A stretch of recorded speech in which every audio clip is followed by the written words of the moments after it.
An Inconvenient Truth, episode 123. Today we're coming from Acts chapter 1, verse 23.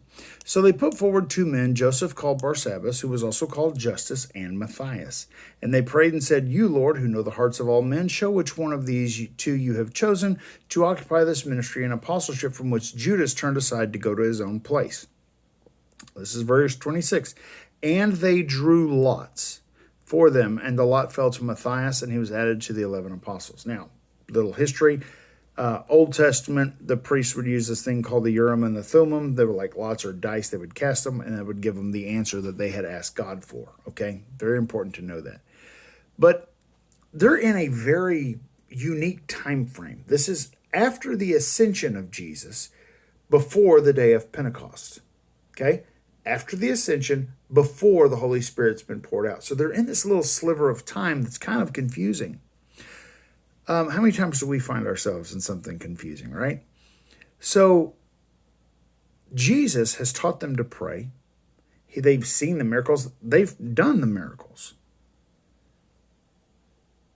But they're getting impatient because they're waiting on this promise. Peter specifically. Peter, who was always a little impatient, right? Walking on the water and whatever else. A little impatient.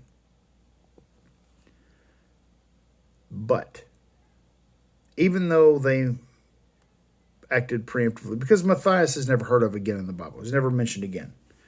There's another apostle who showed up on the scene right after that God specifically approached. See, here's the weird thing about this story.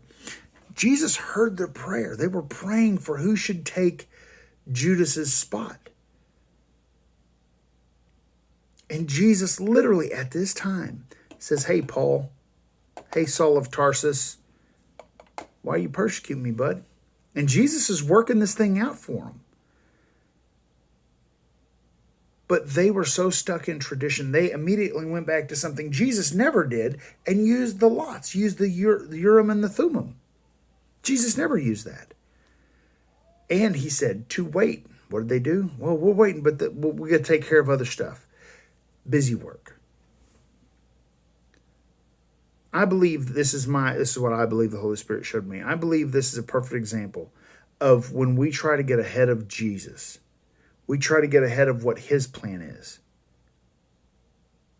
That it may not go all awry, but God has such a perfect plan. Our plans come to naught. Matthias, never hear of him again.